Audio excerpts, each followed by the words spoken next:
time now. So let's play hockey.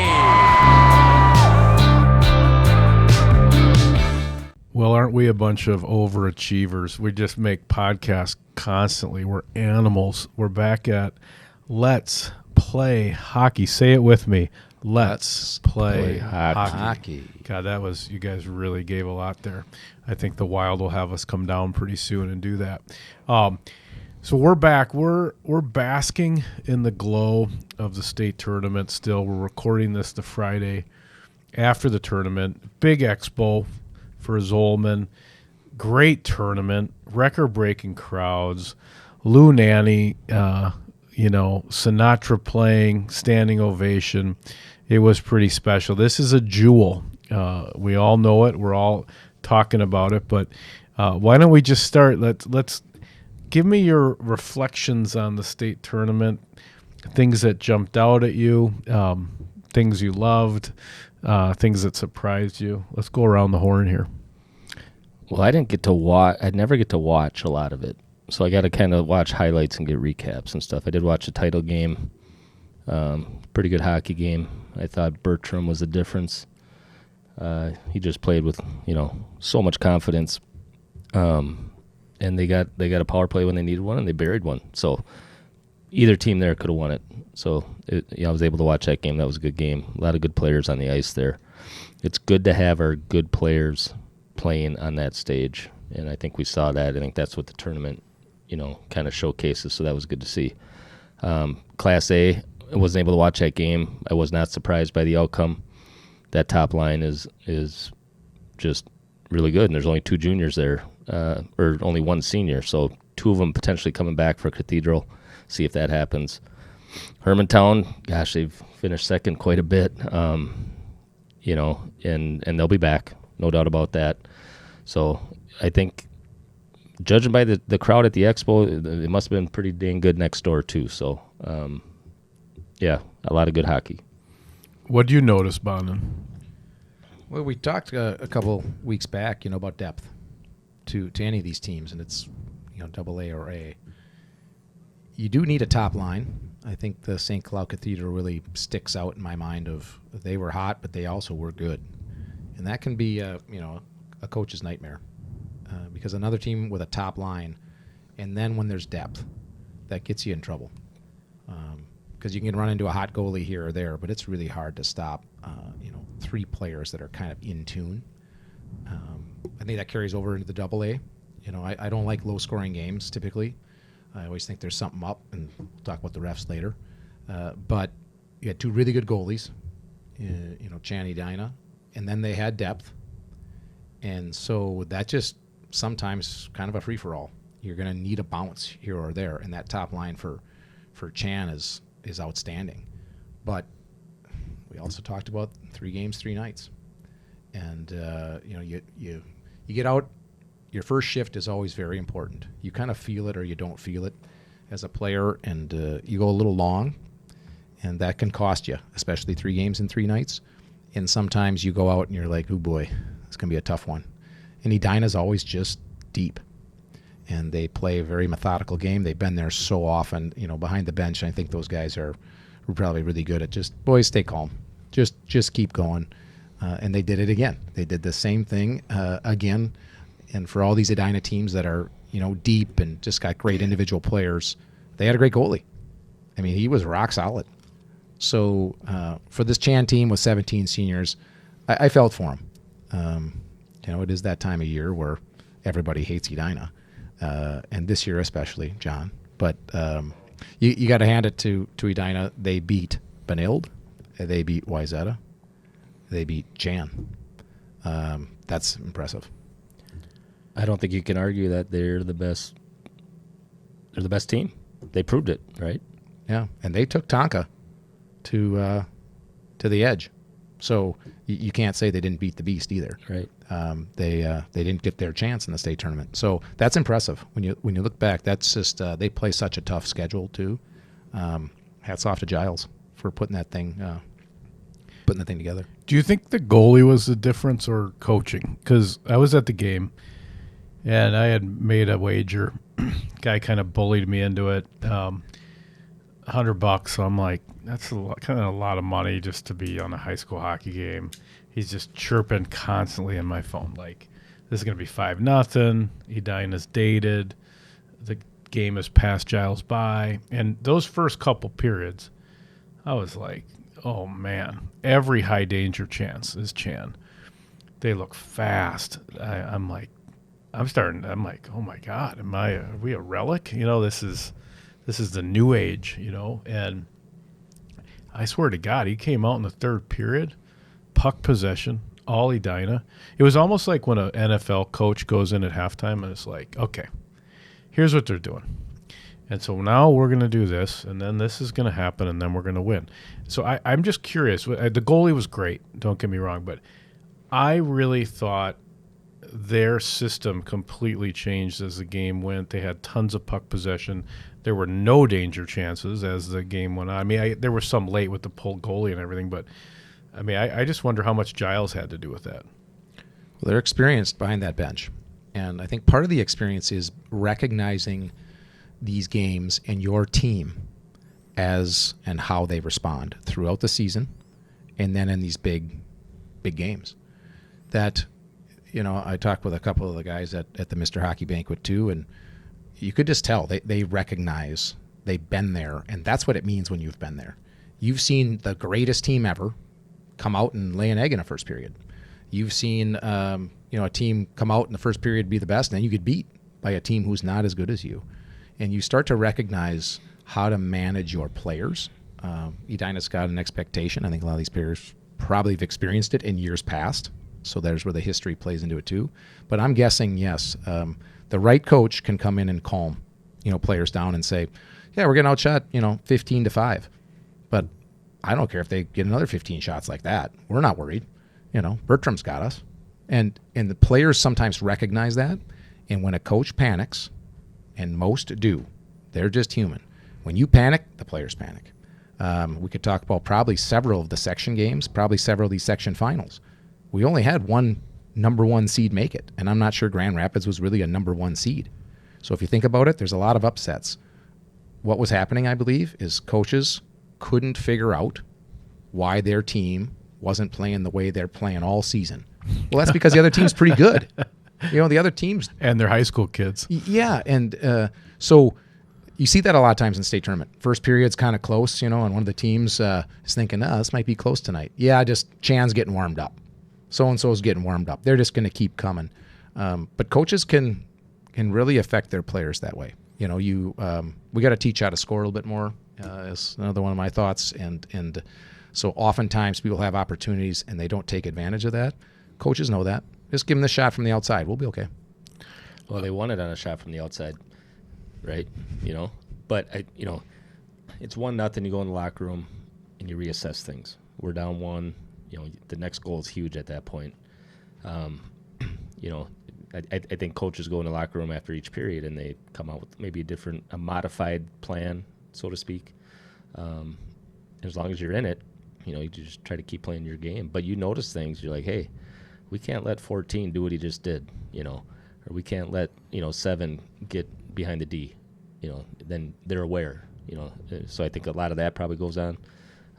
Was coaching more of a difference in goaltending? There's probably a combination. I got to give you I'm going to give you the Edina perspective, okay? Because I'm not a player. I didn't play hockey. I was a sports editor of the yearbook, okay? You know exactly what I am. Played football. So I'm at this game. I went to the Tonka game the year before. The whole crowd's cheering about Never's mother had some problem with taxes. And, I mean, this is like a hostile environment, right? And same deal. I mean, this is everybody. Everybody's putting that little flower headband on Chan. The suddenly Chaska Chanhassen is the God's gift to the state of Minnesota. I'm like, what in the hell? Okay, so everybody wants Edina to lose. I got the $100 going, and I'm sitting there, and I'm like, this is what, like, every guy that watches Fox News all day and is so scared that the rest of the world is trying to take what they have. Like, I actually understand it now because I want to keep winning. And it was the sickest thing about being from Edina is when they won and then the girls won too. It's like, yeah, keep the club small. No one else gets in. It's like when Vegas was popping off for the Stanley Cup in like their third year of existence. It's like, no. And the one thing I'll say is people, so you look at, I saw Moose from Strauss at the Wild game, and my wife's like, well, Edina won. He's from Edina. And he just looks at me and he goes, you know what? Those kids are class. They're thanking Lou Nanny in the post game like they've been to media training, probably had, they're, he's like, they didn't dye their hair. They're celebrating with their teammates. They don't talk on the ice. I mean, I don't know. I mean, that's a culture, I don't know. I just enjoyed it. It's like the one time a year, unless you're at like Bunnies watching that game, like there's no one. And it's not a plight by any means because they win more often than they lose, but it's palpable. The hate. They're easy to hate. Yeah. They're just easy to hate, and that's but you because got those unis are awesome. Like you have to, as a hockey guy, you have to look at that and kind of go, they got a lot of things going the right way. Well, they do, and they have some advantages there. We've talked about that in the past. Yeah, you have too. a rebuttal. Yeah. Well, it's not necessarily a rebuttal because they don't change their jerseys. I like that. I mean, I'm old school that way. Why would you? Why wouldn't you want to wear what someone a long time ago wore and was a champion themselves? And why we hate them is because they win. You just hate them because they win. Oftentimes, I've not found arrogance in Edina. There's just a confidence there, and there's always some bad apples here or there, but there's a saying in life, I find, it's in sport quite often, but act like you've been there before, and they do that. Edina does, and when you think back to us talking about Minnetonka being so great, and that was beginning of the season. I hadn't seen many games. We played Edina back to back, so when you get some of that experience, you start to go, oh, well, they're pretty good. They're pretty good. And then you get in the state tournament, and I was hopeful for Chan. And they are old and a veteran team, but not a veteran to state tournament 3 games, 3 nights. Right. And you can't underemphasize that or overemphasize it, depending on, I guess, the perspective, that enough. I mean, we just talked about some of these players in Edina. You got Dexheimer. I mean, that guy's fantastic. Bertram, certainly underrated as a goaltender. I mean, they got a Schneider, this freshman, who's fantastic. If you would have watched them this year, I wouldn't have bet against them. I liked Benilde. I liked Wyzetta. But it wasn't a year like, Edina's down a bit. They're good, but they're down. No, they were good. You didn't want to play them. So it is a little bit funny, you get in there, and I think it just was more of this, if we can all rally together, maybe Edina will lose. Let's just bet money against them. And everybody's like, we got Lou Nanny, and they're going to shove it up our ass again. Yeah, it's like, it's a scripted. But it was, it was, it is what it is. I'm sure it's not what people wanted, but they definitely have a culture there. Now, I got a question. So we've spent a lot of time, as this pod has been rolling, talking about protecting the natural resource of hockey in the state of Minnesota because we are completely unique. So any hockey brand, any company that's trying to figure something out, they basically take Minnesota and they throw it out. They just say that's unlike anywhere else in the world. It's different. None of the rules we have apply there. But the hardest thing, I think, so you go to that tournament, okay? Now, I know most of the games were lopsided, right? You had the amazing Cretan game. You had a great championship game, a couple of those. But 129,000 people, right? It's just busting at the seams. It's all over social media. Same with the section finals. I mean, it is like, what do the kids say? Minnesota hockey hits different. I mean, it's just special. And so how do you do a running change on it? Because I'm worried about the same thing you are, which is if the amount of people that identify as hockey players get smaller and smaller because teams are getting their ass kicked over and over and over again. They go, yeah, well, if that's a hockey player, whatever that blue and white thing is from Minnetonka, yeah, I'm out, because I don't know how to do that. And if we only end up with less teams and less people and it kind of falls apart and we didn't realize we could have given it an oil change. But you still think it's 3 tiers? You think it's 64 teams? You think it's pairwise? Like, do we even need to do anything? Because I leave and I'm like, damn, if you just brought somebody here from like Alabama and you're like, hey, I want you to see this. Our new employee, Spencer, he's moved here from Wisconsin. He was like, I have no idea what the hell's happening here. It is unbelievable. He went to every game. He loved it.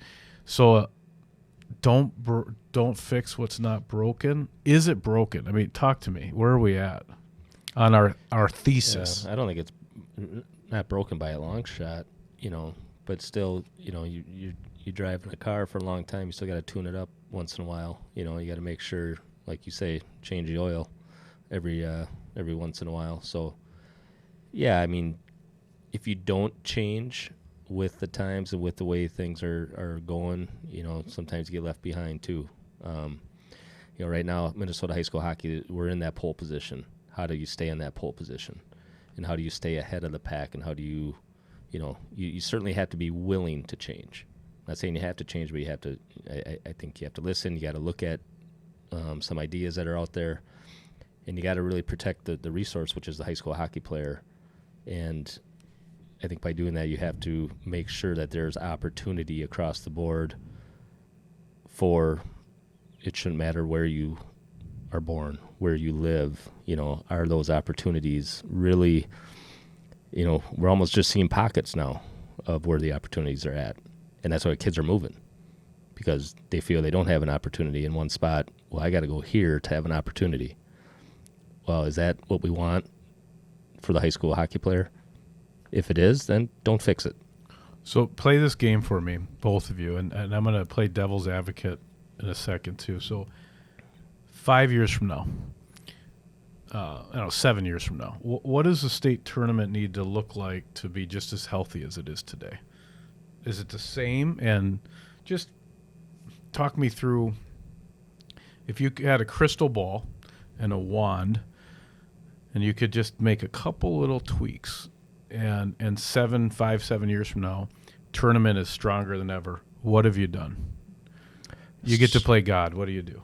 Well, strengthen the quarterfinal matchups, I think, is one thing. They're just so lopsided. How do you do it? Well, you probably have to seed differently. Section hockey would probably have to change somehow.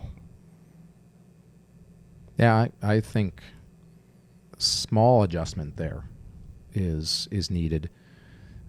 The spirit of probably the tier 1, tier 2, I believe, was to separate out the big, strong schools and those schools that really struggled.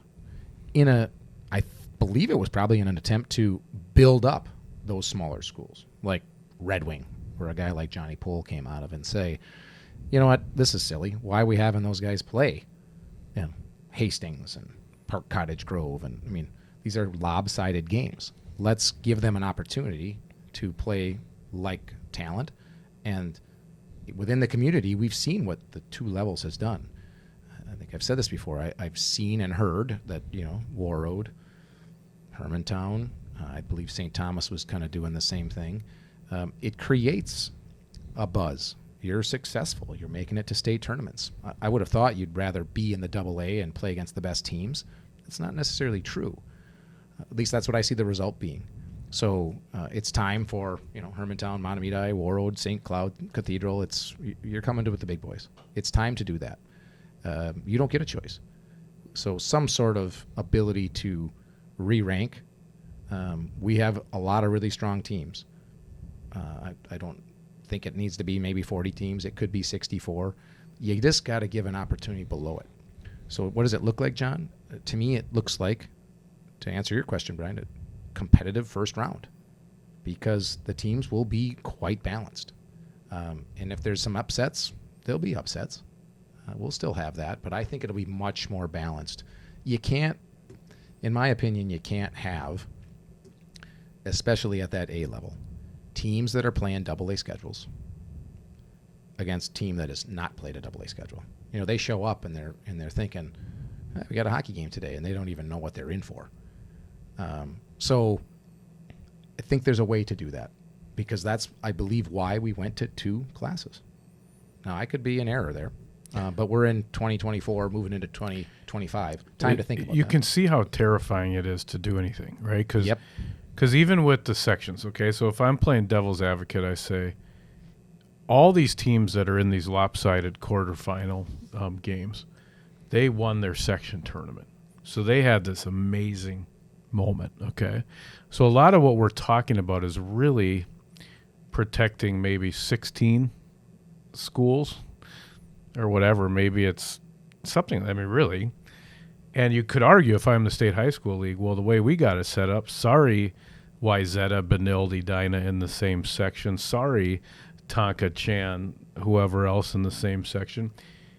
The way we actually have it set up is genius, because, you know, there's every year there's 16 teams that feel like they're the king of the world. There's 2 teams that feel like they actually are the king of the world. But, and, you know, and I mean, I don't even know if I could do anything. I don't know. I would be paralyzed. I don't think I could sleep at night if you're the one that jacked it up. If you're like, we tried this thing, we did 4 podcasts and talked about it, and then it's just over. We're Massachusetts in like 2 years. Brutal. Well, it is scary, I think. But like I said, you got to open up the hood sometimes and peek your head under there and just make sure things are all operating right. We talk about kids moving around quite a bit, kids leaving early. Is that going to get worse? Is it going to get better without changes? I don't know. I mean, they did it. And, John, you know, we talked about this, that they did this in football. The high school league, this is not unprecedented. They've split the levels, continued to split the levels in different sports. And I believe they did it in football this year, where they're reseeding, you know, after. So I think we might be on the verge of, you know, in a danger area. Like, I don't want to mess with this. I think you do one of 2 things. You either do nothing or you do a third tier. If you get caught in the middle, I think that's where you really get cooked. Like, wow, we invented a pairwise, which is a combination of now rankings and USCHO, and I mean, it just could be so bad. And so it's either hold on for dear life and hope that the attention and the media and the social media and the spectacle and Cassetta's Pizza keep it alive, or just bite the bullet and be like, yeah, welcome to Monday, Tuesday at the state tournament. It's 3 tiers. We're slicing it up this way. Let's party, deal with it, everyone. And 20 years from now, you can complain about that. You know, I don't know the answer. Yeah. It's so wonderful, though. I just don't want it to. But it could go away because you did nothing, too. That's the other You truth. want to separate the, like, hockey being special. So we don't need any special treatment. We don't need you to do something for hockey that you're not considering maybe for another sport. So I see precedent in other sports. I think what would be most sad when you say 5 years from now, what would be most sad is if anyone said, yeah, I think I might leave either my school or the state, because not worth it. Not worth it. Not that exciting. Not sure. Not we may or may not. I know these other teams are going to be good. I mean, just something there that doesn't get you excited to come back. And I don't think that's necessarily only for the big West Side schools. I think that can come in a couple different areas. Well, I think that's what worries me. Yeah. When you have a team that maybe doesn't have a legitimate chance at getting through their section, and you're a senior, you're a pretty good player, and you want to play college hockey, you're thinking, well, I want to play with my buddies, but also I want to play college hockey. We're not going to state because we're probably the 5th or 6th seed. You know, we ain't beating Edina, we ain't beating Benilde, and we ain't beating, you know, those teams. Now that kid, you know, heading to juniors looks pretty darn good. So then now you're losing Now you just took the best player off a team. Now they're less competitive than what they were, and it's just I don't like that. I don't. And how do you fix it? I think by adding a tier. Now that team, let's use Park Cottage Grove for instance. Johnny Pohl probably would have never sniffed a state tournament without the 2-tier system, right? Red Wing probably is not making it, probably as a AA team. Now, and you use the example of Cottage Grove and whoever, some AA teams who now probably don't have much of a chance to make it in today's AA world. Should they be in a separate class, And then you got some Class A teams who just, kind of the lower bowl, small towns are co-oping. These communities might be losing teams. You're seeing more teams combine. I don't know. Yeah, and you might get people leaving because they think it's watered down if you go to a third tier or whatever. I mean, you're damned if you do, damned if you don't, right? But I guess I can see the math on a third tier means there's 24 communities that feel like they're hockey communities instead of 16. That makes sense to me, right? That's the only, that's a pretty good rationale. Like, well, not only 24 that get there, but you got to think about every team at the beginning of the year thinking we can get there. That's right. And I'm saying they've won. They've sort of, the last page of the book was good, whether it was sections or state. We are sponsored by Jimmy's Salad Dressings and Dips. Big thing with Jimmy's right now is the weather's been so weird with ice out and people paddleboarding on White Bear Lake in the middle of March that we're calling it cold slaw, not coleslaw, cold slaw, because slaw season is starting early, friends. We got Easter in March. What? So get that coleslaw going. They got original. They got pineapple. They do have a fat-free. Put it on a burger. Put it on next to your baked beans. Put it everywhere. Jimmy's Coleslaw is great. Minnesota company, family run. Don't ya be messing with my dressing. And there was some good hockey hair in the tournament, let me tell you that. And Duke Cannon was all over it. So if your hair's a weapon or you wish it was, check out Duke Cannon. Hardworking products for hardworking guys. They got the Serious Flow. They got the Hurricane Hold. They got the Thick Body Wash. They're a great company.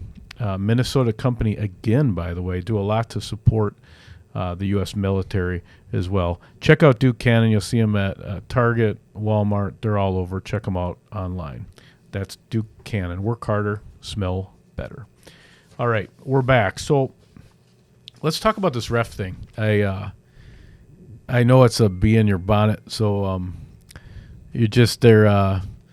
You had some more thoughts, I think, even after the championship game, perhaps. Yeah, the more I'm watching these games, the state of play is up multiple levels. The players are great, and they're figuring out how to cheat. They always do.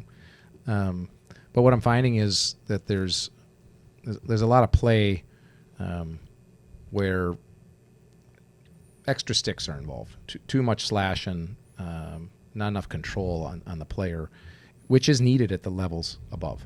So I think there's a teaching opportunity here. It's very hard for coaches because you're telling your players to compete, and I think what I'm seeing is, and it's a lot different when you're up against the boards versus if you're, in a scoring area, or if you're, making a good defensive play, trying to move the puck out of the zone, and somebody's slashing your hands, or got their sticks up, and it's just gotten a bit aggressive. And I'm finding that we've always had the old referee, I don't want to determine a game. But they do or they don't. Beginning of the game, end of the game. It's just how it works. So I think there could be some opportunity here because we started, I think, on our first pod. How do we keep developing players, and when are we going to get our superstar? And I believe it's a combination of the training that's happening and then stepping the game up a little bit. I think we're producing some great players here in Minnesota. We're going to continue to do it. What's that next advantage? And part of it is seeing more great plays. And these players, the fact that you can have a 2-1 game in a championship should be something to think about. Some of these section games, we had that. mean, when you have a Tonka and Edina playing each other and the game's 2-2, I mean, Johnny, you were with me in that Minnetonka night. I mean, how do you stop a team like that? Well, so it's like an NHL game. I mean, some of these, the Edina Tonka last year, Edina Chan this year was like I was watching a NHL game. The structure, there's no mistakes. They don't look like high school kids. I mean, it's just rigid.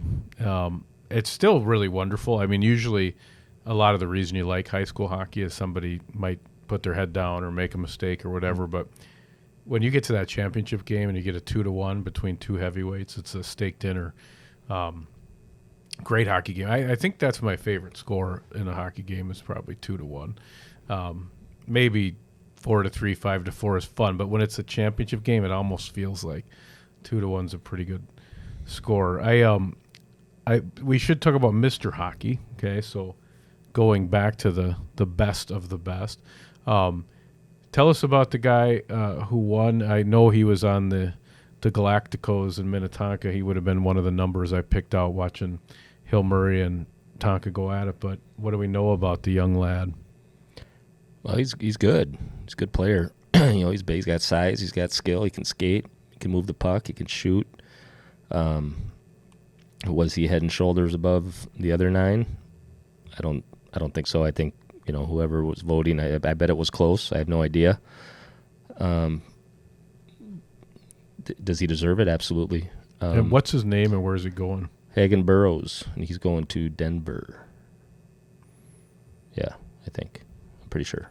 It's interesting that Tonka didn't split the vote. I mean, they had, 4 guys in there or something? Yeah. I was surprised by that, too. Well, and I was going to say something about Nevers before, too. When you watch Edina, usually the best player stands out. He didn't really to me, and he's very good. Obviously, he's going to the U of M, okay? But that says a lot about that team, where it wasn't get Nevers the puck and let him do his thing. They were all good around him. He didn't stand out because everyone on that team is freaking good. It's just full of good hockey players. And you could probably say the same about Burroughs. Maybe he didn't stand out because he's got more on his wing, and you got this Ashton Schultz kid who could be Mr. Hockey next year. And you got the Gary brother, just full of talent. So when watching, maybe they didn't stand out like you think a Mr. Hockey should. Yeah, harder to stand out though. So I think that goes kind of. I pick on the refs just because we know as hockey players, refs manage that game, and the players react to it.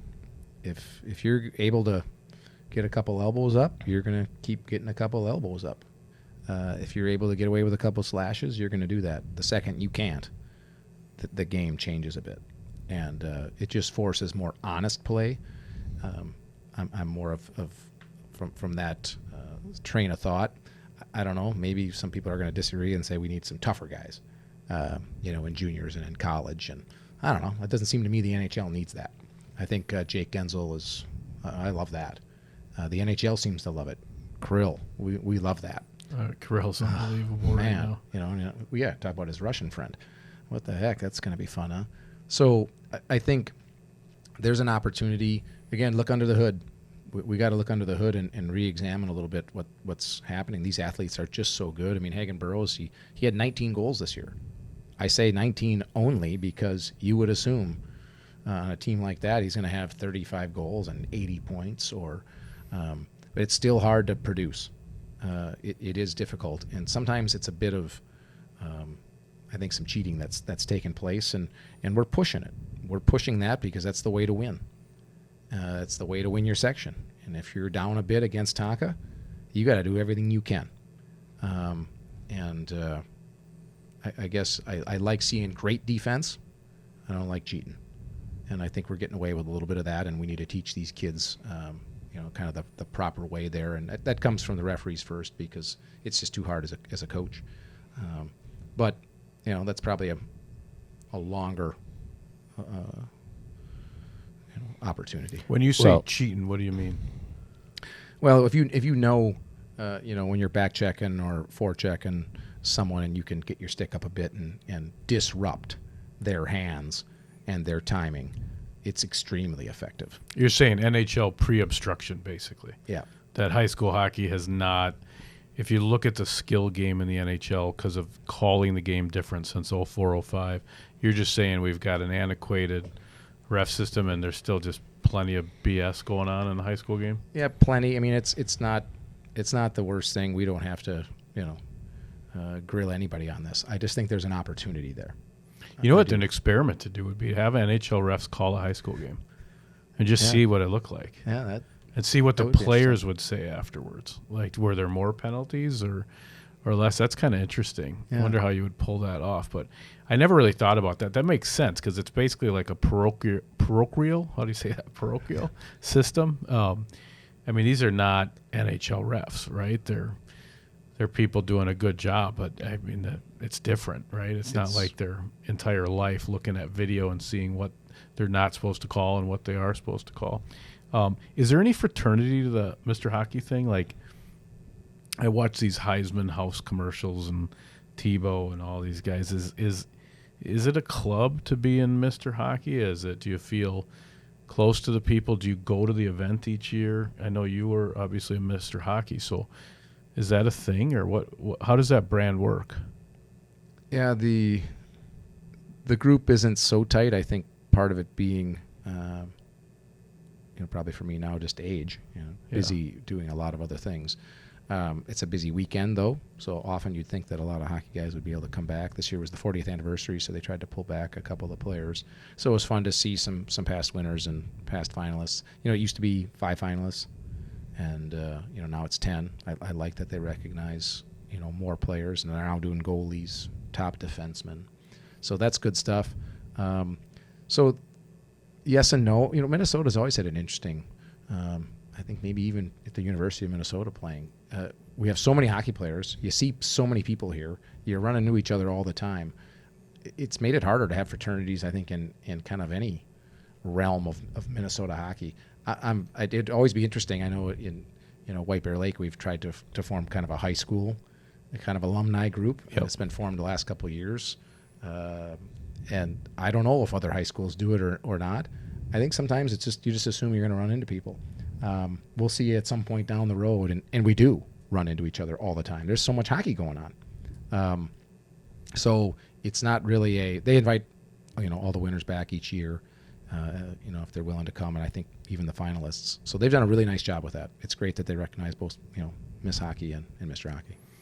Yeah, I just think it needs a little marketing almost. It's a really neat thing. It's very Minnesotan, right? Mr. and Mrs. Hockey. I mean, it seems like it could be the Butter Princess or something. It's straight out of a movie. But I think it should be more prominent. Like, I mean, NIL kind of seeing these. I mean, get credit unions putting Mr. Hockey on TV or something. I don't know. It seems like a bigger deal. It should get some more love just because it's so fun. Zolman, what are you looking to talk about that we haven't talked about yet? Anything on your list? I wanted to talk about the sellies. What are you guys' thoughts on this selfie thing? And, back when we played, Brian, but I don't know if you get away with that, going the length of the ice, But is it a rule now or an unwritten rule where, well, they're going to do it, we're going to do it, we'll let it go? You skate the length of the ice, and then you crash the glass of where your fans are. They don't even hug a teammate for about 8 seconds after the goal is scored. That's the one thing I don't like about it. A little showmanship. You get excited when you score a goal. But, yeah, there was always an unwritten rule, I thought, when we played, that when you scored, you found someone to give credit to. Usually the guy who got you the puck, right? Yeah, and you were, I don't want to say, like, embarrassed by it, but there was a bit of that. I remember Mike Crowley was really good at this. I mean, the guy was literally like embarrassed if he had to score. What he wanted to do is set you up, and I think he was pretty good at it. But you had to recognize that, like, thank you for setting me up, and I can't wait to celebrate with you. So it's a little concerning in that measure because I don't ever see like a celebration and then it's literally like it could go off your backside. And these guys are so excited for themselves to do some sort of celebration that you can't recognize. Yeah, I don't know if concerning is the right word, but I think we're just old men. maybe we are just old men. I think it's really hard to have any idea what a 16, 17, 18-year-old wants to do. We're just old guys shaking our fist at the sky. Get off my lawn, right? Because I know the story, right? Like, we, not me. Celebrate with your teammates, but I don't know. It also helps with what the tournament is. I mean, that Cretan game was electric. I was there. It was unbelievable. And yeah, there were 5 or 6 different full skit presentations that took the length of the ice, but you were kind of there. It's kind of entertaining, though. It was isn't like, it? yeah, it was like, what's going to happen next? Yeah, what is going to happen? Okay, we got Max Anderson selfie. We got this over here. Somebody's got a fishing rod. I mean, I don't know. I think it's fun. They're high school kids. Do you remember when my son went and played the guitar after he scored an overtime goal? Good. I mean, it's just like I was embarrassed. That's early. That's early stuff. That's the beginning. But what's the what's the ramification if another team gets it? In baseball, you kind of do the old bat toss. Well, you might get one in the back next time. But there doesn't seem to be any policing. It's like it's just a free for all. It's like it's okay. You're gonna do it. We're gonna do it. It's kind of just the way the game is now. I think it's a totally different deal at the state tournament. I think it's. Well, I think you see it regular season though too. I mean, do you? You get the full. You see slide it. You'll down see the it in ice? Pee-wees. They all do it. Yeah, it's just kind of the thing. Well, it's because of our phones, and unfortunately, the phones aren't going anywhere. So the other thing is the thing I always try to picture is, okay, what if you had it the way you wanted it, and you just. It's like everybody's Walter Payton on the ice, and they're just handing the puck to the ref and skating. Like, that sucks too. So it does. Right, there's an entertainment value to it. Not gonna lie. Yeah. The Cretan one. So the NFL changed the rule. They said as long as you're celebrating with other players, we're not going to penalize you. We don't want guys doing their own full skid with a Sharpie hidden in the goalpost and all this. And so that's why you see all these guys posing and. Duck, duck, gray duck, or whatever they're doing. So the selfie stick, it was like all of the guys were in on it. They're all in the picture, right? I mean, that's kind of NFL rules. That's doing something with your team. So yeah, and I've been watching some NHL highlights lately, and there's still a couple players that score and they don't like do anything. There's like no celebration. I don't like that either. No, because there should be some recognition given to your teammates. And you should be excited. Like, scoring a goal is a big deal. It just is. It's hard to do. It's why we love hockey. There aren't that many. This isn't basketball, where you're just back and forth and back and forth. I mean, no wonder in football guys get excited. It's not easy to score. It's not easy, so therefore you recognize your teammates. But I've seen that a couple times in the NHL, too, where I'm just thinking, you can't do that. It doesn't look good. Well, Ovechkin scored 50 or 60 and pretended that his stick was hot. I don't know if you remember this. He set it on the ground, and then it was burning his hands, and he just got skewered. I mean, it was like all the old people were like, the game's bigger than you. What are you doing? I just think of the goalie, and we're always taught to protect your goaltender, right? If anyone, jabs at him, well, your glove's in it, up in their mug, right? But we're going to let them showboat the length of the ice that they just beat our goalie, and we're going to let them get away with that. That's where it's like, well, I don't know. I don't know. I'm torn, man. I'm torn. Imagine trying to run a guy that's in the middle of a selfie stick celebration. You don't do that. I mean, it would. I don't even know what that would look like. I think you end up being the villain somehow. They're like, he's got a puppet show set up in the corner with his buddies, and you go in there and knock it over. I mean, I just think it is what it is. The genie's out of the lamp. So, just enjoy it. It's fine. These guys love each other. I mean, it's not like that kid that skates straight to the student section is like, F you, every player I play with. That's not what's happening. They're just like, this is awesome. This is maybe the best moment in my entire life. I'm flying. I've always kind of liked the celebrate with your teammates and then jump into your team's bench. Yeah, that's great. Or the jump Kowalska, into there's some of that, leap. which is, and again, that's which was a Hill Murray thing, right? That wasn't Kowalska, a Hill Murray guy, and he said they always went straight to the beeline to the bench and kind of ass over kettle into the bench. That's great. Well, we never even used to go to our bench after a goal. You know how they just, hands, high five everyone on the bench. I don't remember doing that. We didn't do that either. No. No, I mean it's just really different. changed. It's just different. Yeah. Yeah, it's. Do you remember in 1980? So I was watching some of the Miracle stuff when guys scored back then. People could come off the bench and celebrate with them. So like when people scored a goal, like all the players were on the ice, like mingling. I was like, what? No way. And so I went and I researched it, and like when they were making the film Miracle, like the rules at the time were you could like go congratulate your teammate when they scored. I'm like, what in the hell? And so you think of it now, it's so wild. It's full entertainment value though, man. It pop is. The popcorn for the state tournament. And if you ever watch like a winter league game in like the Dominican baseball, I'm talking. Yeah. And it's all about they hit a home run. It's not the home run. It was what are they going to do next? What are they going to do after they hit one? And the fans just go nuts. They love it. It's entertaining. Yeah, I think it's good for the spectacle. A couple more ad reads and we'll finish with a parting thought. So we are sponsored by Custom One. This is kind of our home corner, Custom One. These are the guys that make dream homes a reality. They've been doing it for 40 years. They're all over the Parade of Homes Artisan Home Tour, whether it's a remodel, a build, a renovation, landscaping. Check out CustomOneHomesMN.com. And when you're looking for that house, if you're not buying it, we're past Super Bowl Sunday, so we are in peak home buying and selling season, and you can't do any better than the Yoakum Real Estate Group. Two identical twins.